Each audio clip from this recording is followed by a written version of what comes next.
2014. This property belongs to James and Jennifer Wright. It also has a mortgage from RBMG Bank. Property is located at 8533 Candlebrush Drive, Linden, North Carolina. We're seeking a demolition on this property.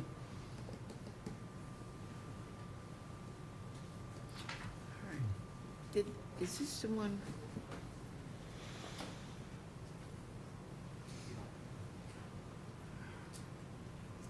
This property has extensive water damage.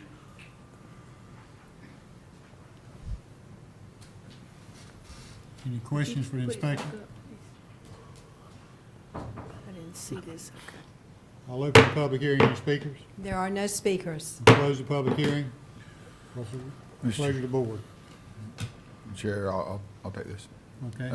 We adopt the order and report the minimum housing inspector's true facts in this case and order the property owner to remove, demolish the dwelling within 30 days, to order the inspector to remove or demolish the dwelling if the owner fails to do so, and impose a lien on the real property for the cost of such action, to direct the clerk to incorporate the foregoing findings and orders in an ordinance certified by the chairman and record the same in the register of deeds.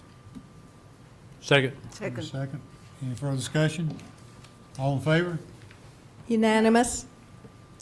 The final case is minimum housing case 760-2014. This property is owned by Tina and Stacy Stoddard, and the property itself is mortgaged by Billy Kane. Located at 5080 Tabor Church Road. We're seeking a demolition on this property.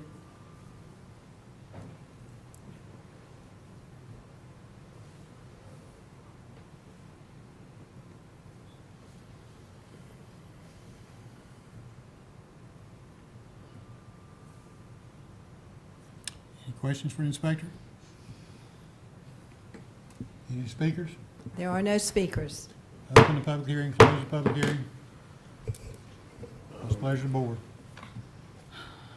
I move that we adopt the order and report of the minimum housing inspector as the true facts in this case, and to order the property owner to remove or demolish the dwelling within 30 days. Yes, ma'am. To order the inspector to remove or demolish the dwelling if the owner fails to do so, and impose a lien on the real property for the cost of such action, and to direct the clerk to incorporate the foregoing findings and orders in an ordinance certified by the chairman and record the same in the register of deeds. Second. Any discussion? All in favor? Unanimous. Thank you, Thank you. all of you. Our next item is item number 7. Item And- number 7 is consideration of recommendation for 2015 North Carolina Association of County Commissioner Federal Issues. Ms. Shutt. Good evening. I have before you a slate of recommended federal legislative goals to forward to the North Carolina Association of County Commissioners. The association's board of directors will review the proposed goals that they have solicited from counties all across the state, and then they will review those at their February 4th meeting, and they'll choose the top issues, which will then become part of their federal agenda. And that agenda will be presented on February 24th during the National Association of Counties Legislative Conference. So you've received in front of you and in an email earlier a list of proposed legislative goals. The first one, to avoid unfunded mandates. Ensure that budget reforms, sequestration, and other legislation do not result in unfunded mandates to counties. The second, to preserve the tax-exempt status of municipal bonds. Protect the federal, state, and local partnership structure for financing and delivering Medicaid, including protecting the temporary assistance for needy families and social services block grants. Support the Marketplace Fairness Act. Maintain funding for education and workforce development. And then reinstate the federal capacity funding for cooperative extension services. Add a compliance adjustment period to proposed EPA ozone standards. The Cumberland County Air Quality Stakeholders Committee submitted this request, and they would like to come before you in a future meeting to talk a little bit more about this EPA change, but they would really like to see incorporated into it a compliance adjustment period where borderline or non-attainment communities have the opportunity to join a voluntary compact like the Ozone Advanced Program and receive a standardized period of time to reduce their emissions to attainment levels. And then the final two priorities deal with public health and veterans and military issues. Under public health, support local health departments in their implementation of the Affordable Care Act, and also protect the Prevention and Public Health Fund. For military and veterans, and this is particularly important for a county such as Cumberland, to support funding and legislation to assist counties in veterans support services, mental health resources, homelessness, and workforce development, and then also adjust the impact aid formula for all federally impacted students to reflect parity for all federally impacted students. Any questions for Ms. Shutt? Mr. Keefe? Ms. Shutt, the support of the Marketplace Fairness Act, here they indicate that states are losing millions and millions of dollars because of this, but we've been informed on numerous occasions that North Carolina, in fact, is collecting those, and it's making it down to the county levels, but there seems to be some question about the disbursement. And we heard earlier that our sales tax has significantly been reduced, and I think all you have to do is go online and see the potential, the money that we could be losing from brick and mortar stores around here. So my question is, has North Carolina found the solution to be able to allow us to continue to reach the sales tax in our county, or is that still not completely taken care of yet? Do you understand my question, Ms. Cardona? Okay. Is Cumberland County getting receipts from sales tax when you buy on Amazon? Yes. Okay, then why is this? They say counties are losing hundreds of millions of dollars annually in sales to revenues through untaxed remote sites. Enforcing remote sales tax collection will actually work to stabilize North Carolina. Why is that still an issue if we are collecting? That was probably my mistake for including that. So that one should be pulled and we won't send it forward. All right, am I wrong on that, or? But we are, Vicki can correct me if I'm wrong, we are receiving sales tax from the Amazon sales. We currently are. How do we know? Well, we have an element of trust in there. Oh, yeah. How's that working out for us? To the best of my knowledge, we are receiving. Okay. And that is why this is a draft. Okay. And Ms. Shutt, I appreciate all the work. This is an arduous task. No. But, you know, if it's something that we're already getting and we feel like we're doing the best that we can on it, is it worth taking up the time to moving that forward on the Market-Based Fairness Act?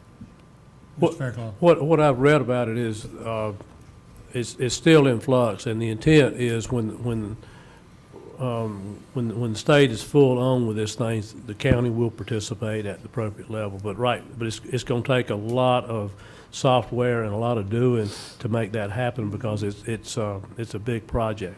But as I understand it, the counties will participate whenever it's a full-blown deal. But could that be why our sales tax are down?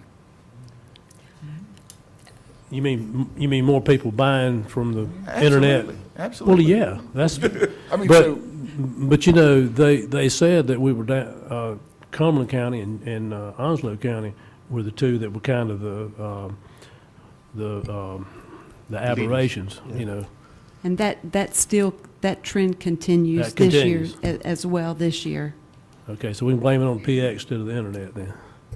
And Mr. Keefe, and it's okay with me to change the wording on this, but I think what they're speaking here of is the counties nationwide it's not just necessarily North Carolina, because the report we heard last week is that there are more and more, they are finding out that they are getting some sales tax back from the Amazons.com, if you will, and other internet sales, but they're still almost impossible to monitor what is happening throughout the country, but some of them are, according to the information I've got, some of them are collecting it. I think I read there are like 9,800 taxing units nationwide that had to be split up in, so it's a bear. Mr. Chairman, do you think it would be appropriate to put continued support of the Marketplace Fairness Act? Because I don't think we have any assurance that we're receiving all the sales tax that we're due from online sales. There is no assurance, Ms. Cannon, you're exactly right, and I asked this question at the last, Ms. Council was there at the last Board of Directors meeting from some people that were speaking to us from, at our meeting, and I asked him if there was any way to monitor this, and he said absolutely not right now. There is no way to monitor this. There is no agency to monitor this. I guess it's an impossible task right now, but they're working on it, and hopefully, it will continue to come in. But certainly, that's a good recommendation. Thank you, Mr. Chair. So we'll keep it in there and add continue to support. It's good. Do we need a motion, Mr. Chairman? I think we need some motion to send these forward, Ms. Shutt.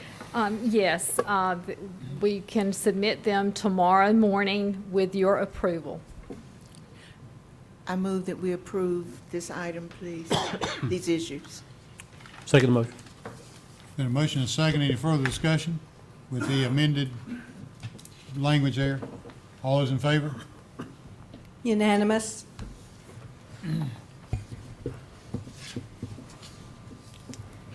All right, the next one is the nominations and appointments. Is that Yes. correct? Yes, sir. Mr. Chair? Yes. The Crown Coliseum, tonight, we're going to ask for a nomination and appointment in one motion of a reappointment to the Civic Center Board of Ms. Edith Bigler. Second. There's been a motion and a second for a nomination and a reappointment. And Mr. Keefe, will you explain why we're appointing rather than nominating at one committee? I'd be happy to. This didn't get into our last agenda, and it has been it is a reappointment with the endorsement of the Crown Board. So according to the county attorney, we have that option to do a nomination and appointment at the same, although it's a little different than what we normally do. Thank you, sir. All right, and was there a second to the motion? by Dr. Council, any discussion? All in favor? Unanimous. Okay, next item is the nomination to the Air Quality Stakeholders Committee. There's one vacancy. Remember, I can't do it anymore, so we need a volunteer from the commissioners. You can't do what? I can't do the Air Quality Stakeholders Committee anymore because of being on the Alliance Board.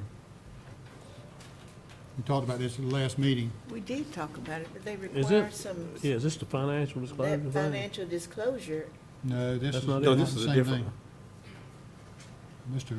Charles did, Mr. Evans did the That other one. what, yeah, that was This is one that is not a commissioner requirement. You don't have to be a commissioner to serve on this. That's what it was. And so for that reason, the prohibition on dual office holding was part of this. I'm not. I can't hold two offices.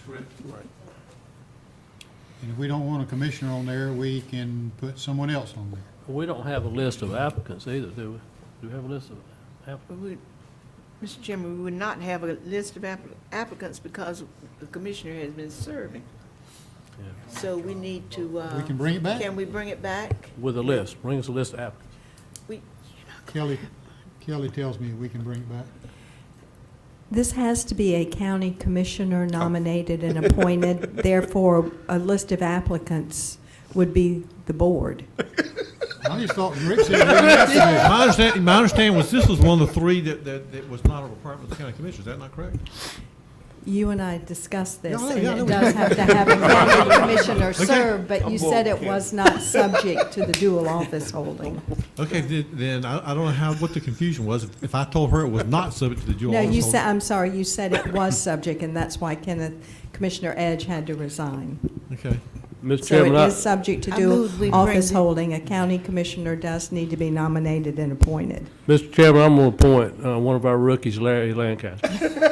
Second. Second, Can we have acclamation on that? acclamation. Yeah. Congratulations, We've Commissioner. served, Larry. Is that a nomination and an appointment? Nomination and Yes, appointment. nomination and appointment. All right, there's been a So motion moved. Seconded. and a second. Any discussion, Mr. Lancaster? You feel like you've been railroaded? I was going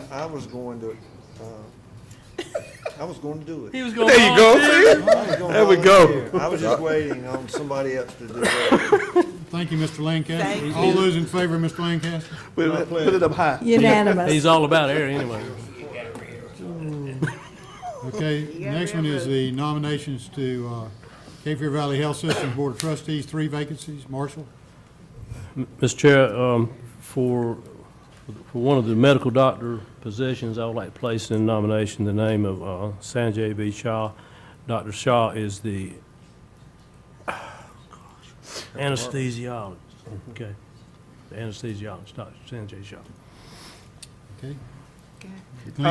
Mr. Chairman, I'd like to put in the name of Dr. Samuel Carr Johnson for the other medical appointment.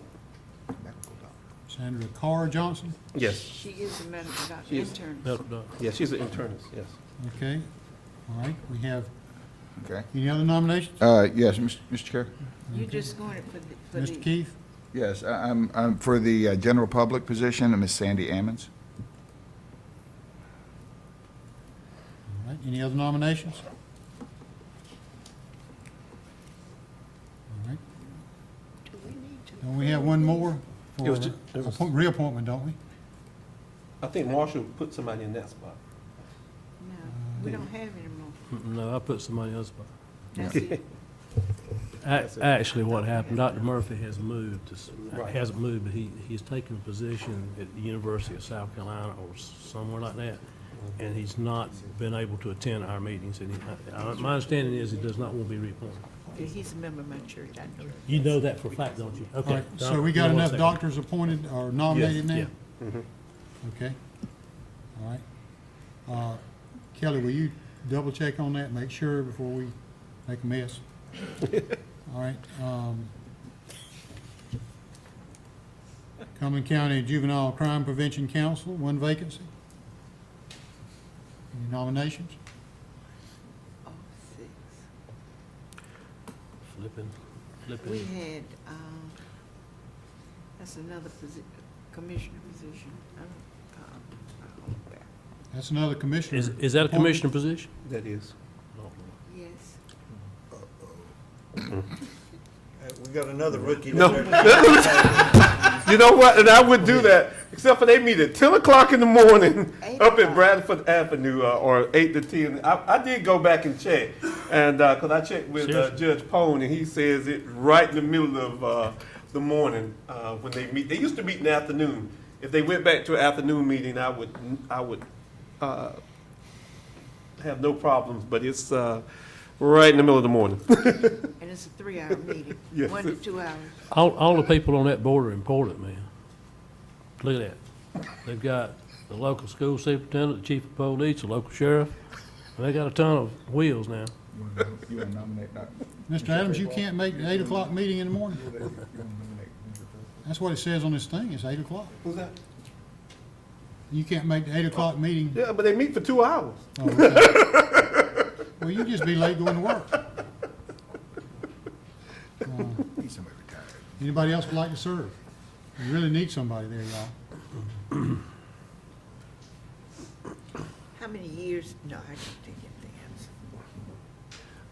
Mr. Chairman, if you would do this for me, and I did talk to Judge Pone, and he was gonna have a meeting, he was meeting with them this week, because he was trying to, he can't make the 8 o'clock either, so he was trying to move it down to 6. So if we would, wait on this. If they're able to do that, then I will You'll do it. serve on that. But Okay, we'll if delay. they can do that. The Cumberland County Juvenile Crime Prevention Council until next meeting.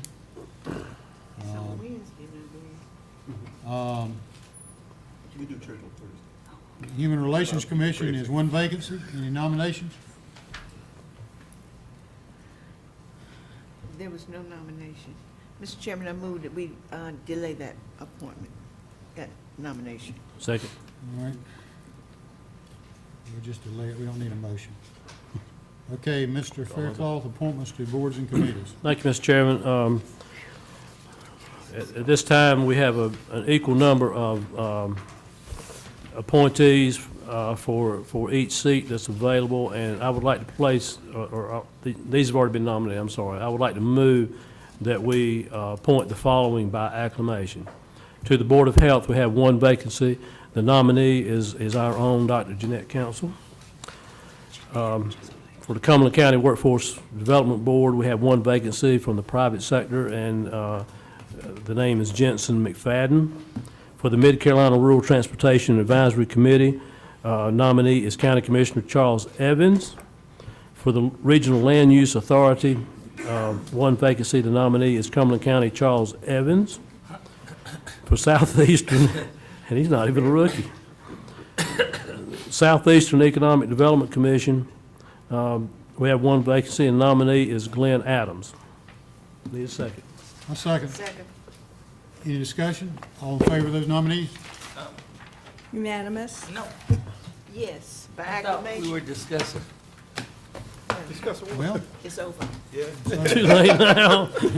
We discussed it when we nominated. It's over. You the nominee? there is We serve them Southeast. no closed session. No, sir. Okay, is there a motion to adjourn? So moved. Second. So moved. All those in favor? Second.